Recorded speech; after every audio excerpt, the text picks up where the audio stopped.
किस्से कविताएं में आपका स्वागत है। आज सुनिए मुंशी प्रेमचंद की प्रसिद्ध कहानी कायर। युवक का नाम केशव था, युवती का प्रेमा। दोनों एक ही कॉलेज के और एक ही क्लास के विद्यार्थी थे। केशव नए विचारों का युवक था, जात पात के बंधनों का विरोधी। प्रेमा पुराने संस्कारों की कायल थी, पुरानी मर्यादाओं और प्रथाओं में पूरा विश्वास रखने वाली। लेकिन फिर भी दोनों में गाढ़ा प्रेम हो गया था और ये बात सारे कॉलेज में मशहूर थी। केशव ब्राह्मण होकर भी वैश्य कन्या प्रेमा से विवाह करके अपना जीवन सार्थक करना चाहता था। उसे अपने माता पिता की परवाह न थी। कुल मर्यादा का विचार भी उसे स्वांग सा लगता था।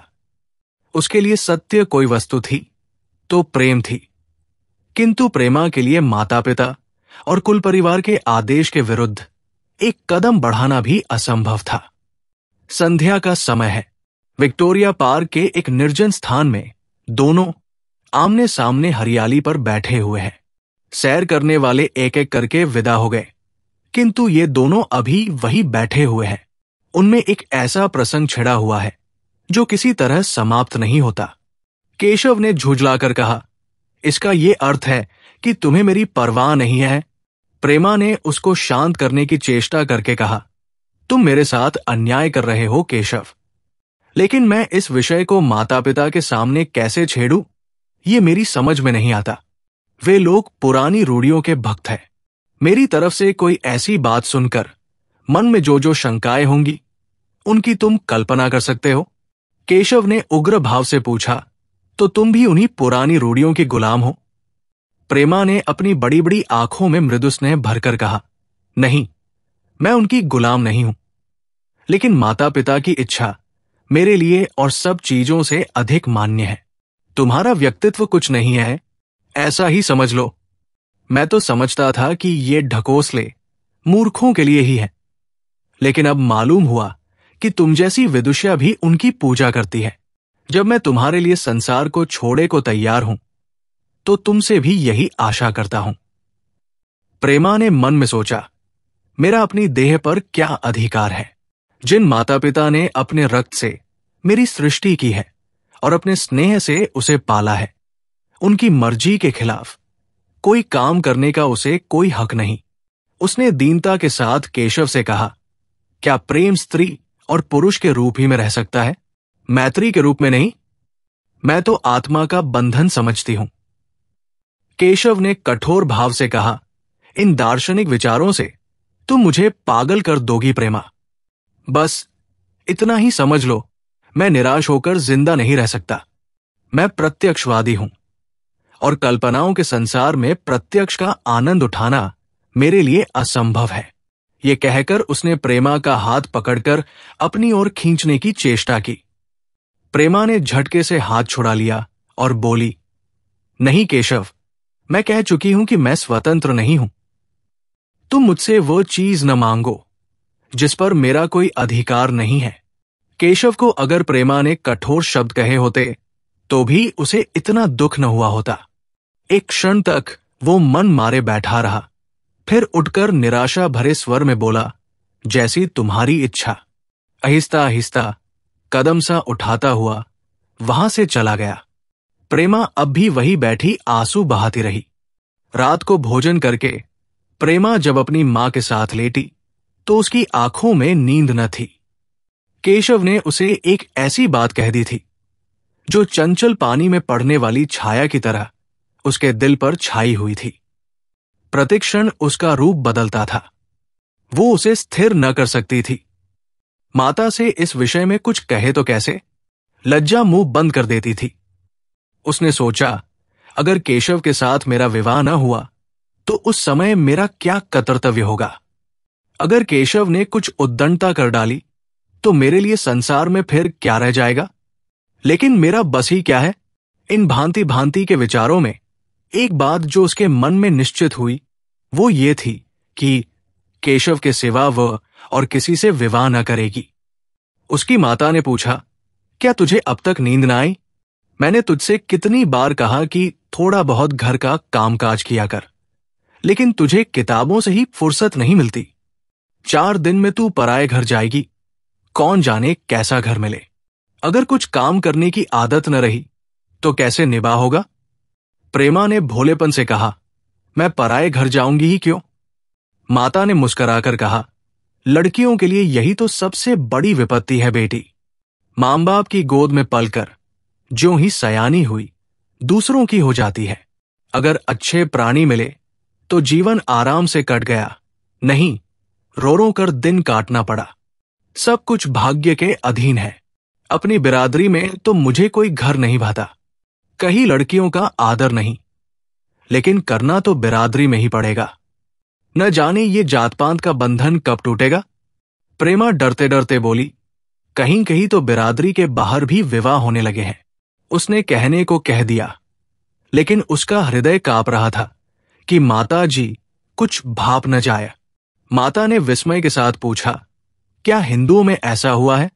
फिर उसने आप उस प्रश्न का जवाब भी दिया, और 2-4 जगह ऐसा हो भी गया तो उससे क्या होता है। प्रेमा ने इसका कुछ जवाब न दिया।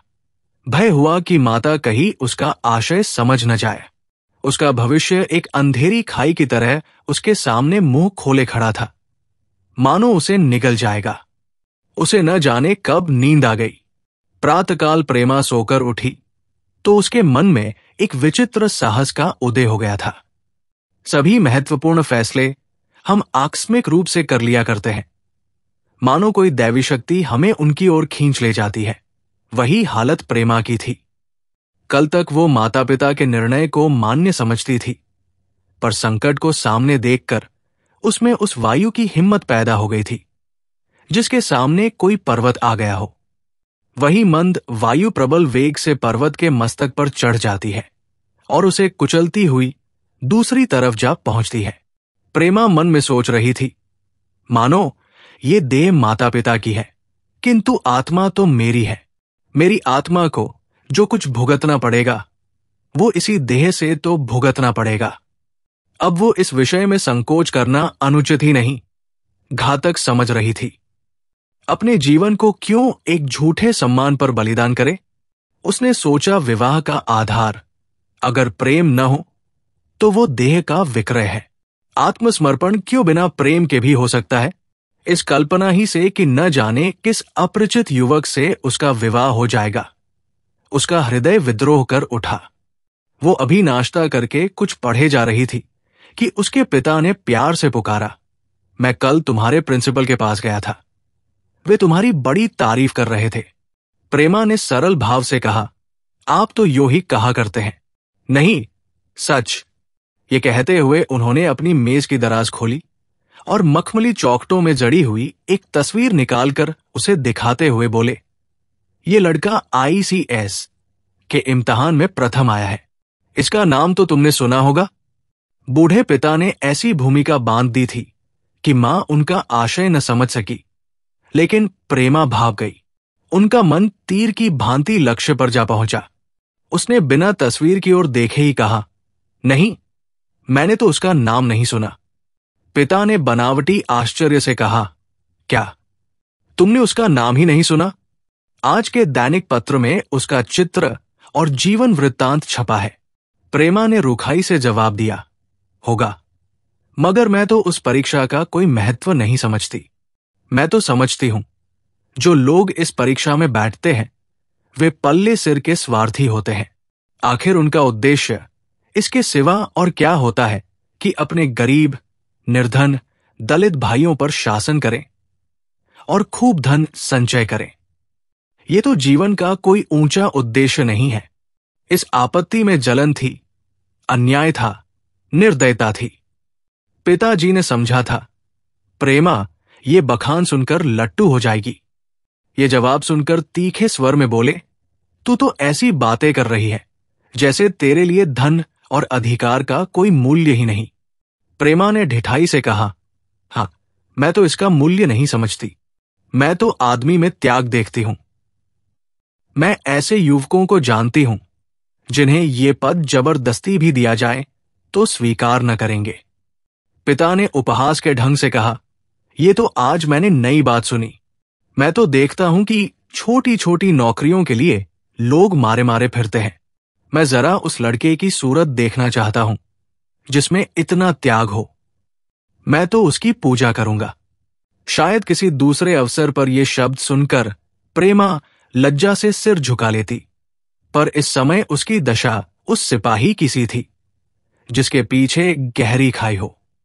आगे बढ़ने के सिवा उसके लिए और कोई मार्ग न था। अपने आवेश को संयम से दबाती हुई, आंखों में विद्रोह भरे, वो अपने कमरे में गई और केशव के कई चित्रों में से वो एक चित्र चुनकर लाई जो उसकी निगाह में सबसे खराब था और पिता के सामने रख दिया। बूढ़े पिताजी ने चित्र को उपेक्षा के भाव से देखना चाहा, लेकिन पहली दृष्टि ही में उसने उन्हें आकर्षित कर लिया। ऊंचा कद था और दुर्बल होने पर भी उसका गठन, स्वास्थ्य और संयम का परिचय दे रहा था। मुख पर प्रतिभा का तेज न था, पर विचारशीलता का कुछ ऐसा प्रतिबिंब था जो उसके मन में विश्वास पैदा करता था। उन्होंने उस चित्र की ओर देखते हुए पूछा, "यह किसका चित्र है?" प्रेमा ने संकोच से सिर झुकाकर कहा, "ये मेरे ही क्लास में पढ़ते हैं, अपनी ही बिरादरी का है।" प्रेमा की मुख मुद्रा धूमिल हो गई। इसी प्रश्न के उत्तर पर उसकी किस्मत का फैसला हो जाएगा।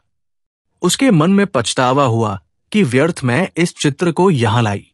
उसमें एक क्षण के लिए जो दृढ़ता आई थी, वो इस पैने प्रश्न के सामने कातर हो उठी। दबी हुई आवाज में बोली, "जी नहीं, वो ब्राह्मण है।"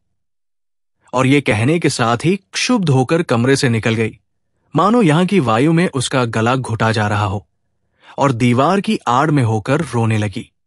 लाला जी को तो पहले ऐसा क्रोध आया कि प्रेमा को बुलाकर साफ साफ कह दे कि ये असंभव है।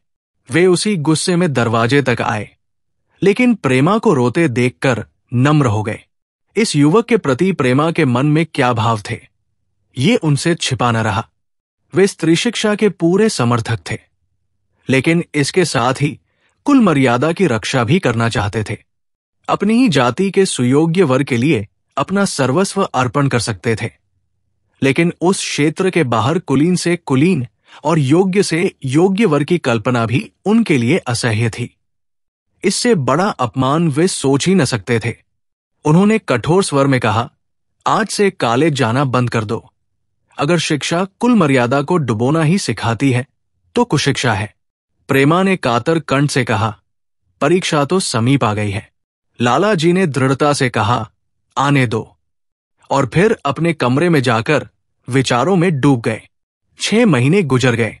लाला जी ने घर में आकर पत्नी को एकांत में बुलाया और बोले, "जहां तक मुझे मालूम है, केशव बहुत ही सुशील और प्रतिभाशाली युवक है। मैं तो समझता हूं प्रेमा इस शोक में घुल घुल कर प्राण दे देगी। तुमने भी समझाया, मैंने भी समझाया, दूसरों ने भी समझाया, पर उस पर कोई असर ही नहीं होता। ऐसी दशा में हमारे लिए और क्या उपाय है?" उनकी पत्नी ने चिंतित भाव से कहा, "कर तो दोगे, लेकिन रहोगे कहाँ? न जाने कहां से ये कुलच्छनी मेरी कोख में आई।" लाला जी ने भवे सिकोड़कर तिरस्कार के साथ कहा, "ये तो 1000 दफा सुन चुका, लेकिन कुल मर्यादा के नाम को कहां तक रोए? चिड़िया का पर खोलकर ये आशा करना कि वो तुम्हारे आंगन में ही फुदकती रहेगी, भ्रम है।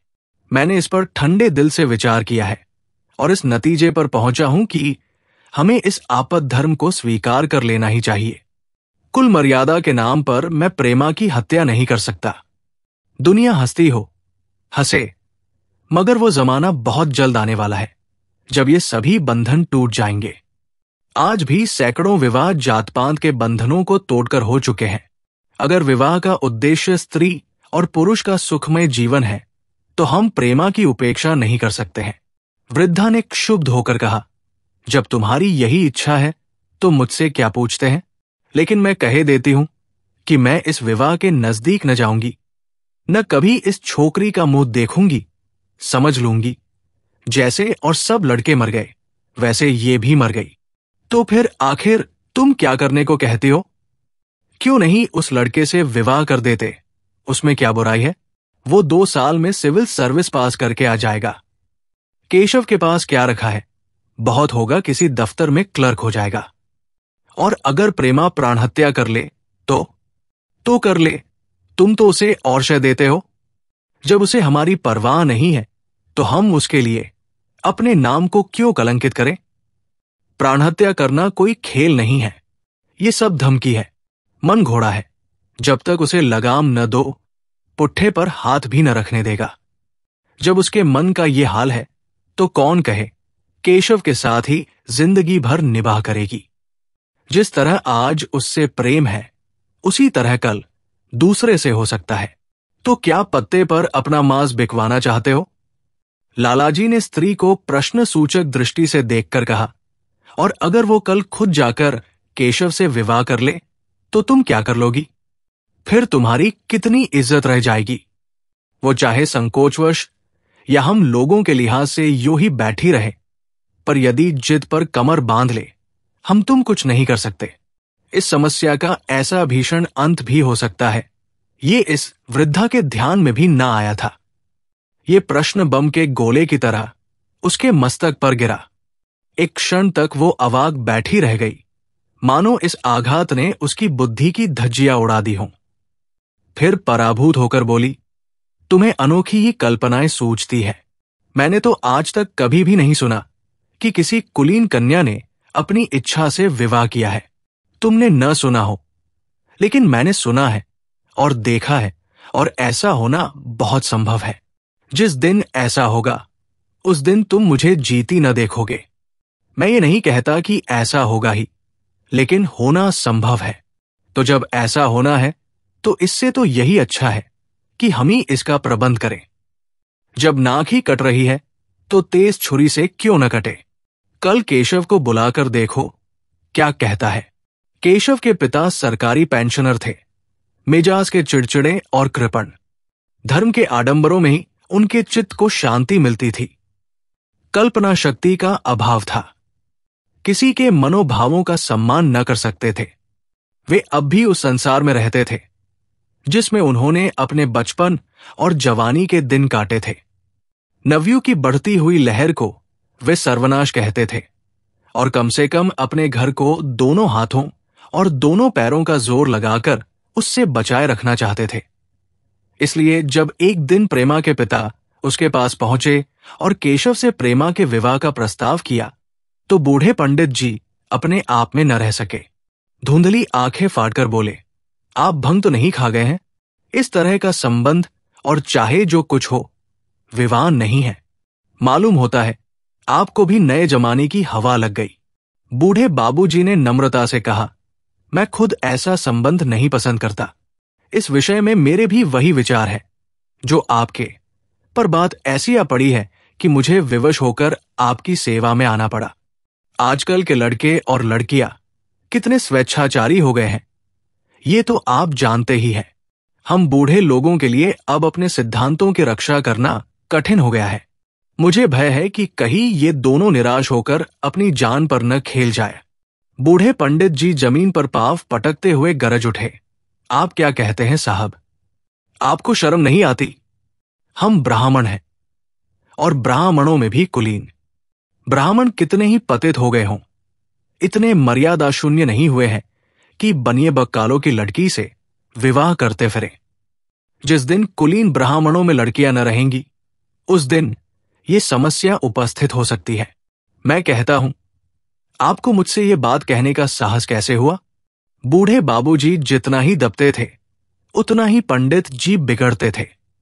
यहां तक कि लाला जी अपना अपमान ज्यादा न सह सके और अपनी तकदीर को कोसते हुए चले गए।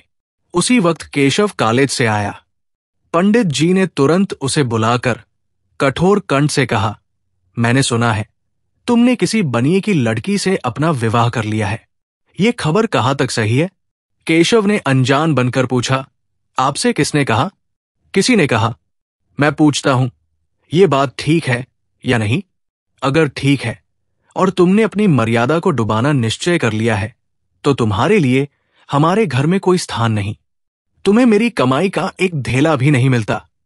मेरे पास जो कुछ है वो मेरी अपनी कमाई है। मुझे अख्तियार है कि मैं उसे जिसे चाहूं दे दूं। तुम ये अनीति करके मेरे घर में कदम नहीं रख सकते। केशव पिता के स्वभाव से परिचित था। प्रेमा से उसे प्रेम था। वो गुप्त रूप से प्रेमा से विवाह कर लेना चाहता था। बाप हमेशा तो बैठे न रहेंगे। माता के स्नेह पर उसे विश्वास था। उस प्रेम की तरंग में वो सारे कष्टों को झेलने के लिए तैयार मालूम होता था। लेकिन जैसे कोई कायर सिपाही बंदूक के सामने जाकर हिम्मत खो बैठता है और कदम पीछे हटा लेता है, वही दशा केशव की हुई। वो साधारण युवकों की तरह सिद्धांतों के लिए बड़े बड़े तर्क कर सकता था, जबान से उनमें अपनी भक्ति की दुहाई दे सकता था, लेकिन इसके लिए यातनाएं झेलने की सामर्थ्य उसमें न थी। अगर वो अपनी जिद पर अड़ा और पिता ने भी अपनी टेक रखी तो उसका कहाँ ठिकाना लगेगा? उसका जीवन ही नष्ट हो जाएगा। उसने दबी जबान से कहा, जिसने आपसे ये कहा है बिल्कुल झूठ कहा है। पंडित जी ने तीव्र नेत्रों से देखकर कहा, तो ये खबर बिल्कुल गलत है? जी हां, बिल्कुल गलत। तो तुम आज ही इसी वक्त उस बनिए को खत लिख दो और याद रखो कि अगर इस तरह की चर्चा फिर कभी उठी तो तुम्हारा सबसे बड़ा शत्रु होगा। बस जाओ। केशव और कुछ न कह सका। वो यहां से चला तो ऐसा मालूम होता था कि पैरों में दम नहीं है। दूसरे दिन प्रेमा ने केशव के नाम ये पत्र लिखा। प्रिय केशव, तुम्हारे पूज्य पिताजी ने लाला जी के साथ जो अशिष्ट और अपमानजनक व्यवहार किया है, उसका हाल सुनकर मेरे मन में बड़ी शंका उत्पन्न हो रही है। शायद उन्होंने तुम्हें भी डांट फटकार बताई होगी। ऐसी दशा में मैं तुम्हारा निश्चय सुनने के लिए विकल हो रही हूं। तुम्हारे साथ हर तरह का कष्ट झेलने को तैयार हूं। मुझे तुम्हारे पिताजी की संपत्ति का मोह नहीं है। मैं तो केवल तुम्हारा प्रेम चाहती हूं और उसी में प्रसन्न हूं। आज शाम को यही आकर भोजन करो। दादा और मां दोनों तुमसे मिलने के लिए बहुत इच्छुक है। मैं वो स्वप्न देखने में मग्न हूं जब हम दोनों उस सूत्र में बंध जाएंगे जो टूटना नहीं जानता, जो बड़ी से बड़ी आपत्ति में भी अटूट रहता है। तुम्हारी प्रेमा। संध्या हो गई और इस पत्र का कोई जवाब ना आया। उसकी माता बार बार पूछती थी, केशव आए नहीं? बूढ़े लाला भी द्वार की ओर आंख लगाए बैठे थे। यहां तक कि रात के 9 बज गए, पर न तो केशव ही आए न उनका पत्र। प्रेमा के मन में भांति भांति के संकल्प विकल्प उठ रहे थे। कदाचित उन्हें पत्र लिखने का अवकाश न मिला होगा, या आज आने की फुर्सत न मिली होगी। कल अवश्य आ जाएंगे। केशव ने पहले उसके पास जो प्रेम पत्र लिखे थे, उन सबको उसने फिर पढ़ा।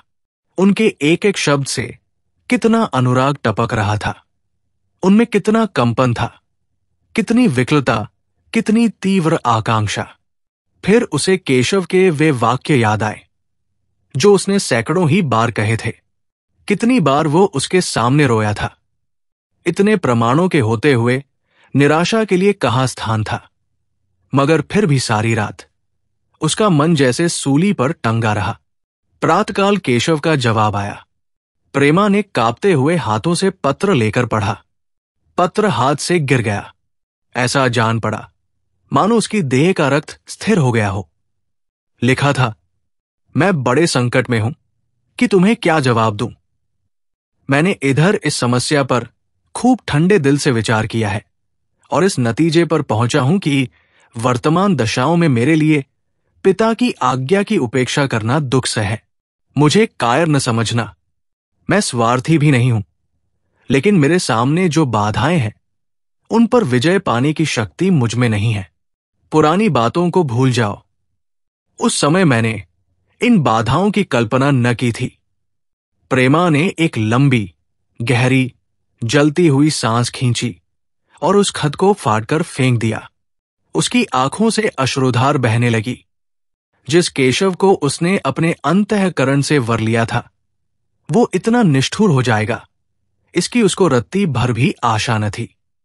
ऐसा मालूम पड़ा मानो अब तक वो कोई सुनहला स्वप्न देख रही थी, पर आंख खुलने पर वो सब कुछ अदृश्य हो गया। जीवन में जब आशा ही लुप्त हो गई तो अब अंधकार के सिवा और क्या रहा। अपने हृदय की सारी संपत्ति लगाकर उसने एक नाव लदवाई थी। वो नाव जलमग्न हो गई। अब दूसरी नाव कौन वहां से लदवाए? अगर वो नाव टूटी है तो उसके साथ वह भी डूब जाएगी। माता ने पूछा, क्या केशव का पत्र है? प्रेमा ने भूमि की ओर ताकते हुए कहा, हाँ, उनकी तबीयत अच्छी नहीं है। इसके सिवा वह और क्या कहे? केशव की निष्ठुरता और बेवफाई का समाचार कहकर लज्जित होने का साहस उसमें न था। दिन भर वो घर के कामधंधों में लगी रही, मानो उसे कोई चिंता ही नहीं है।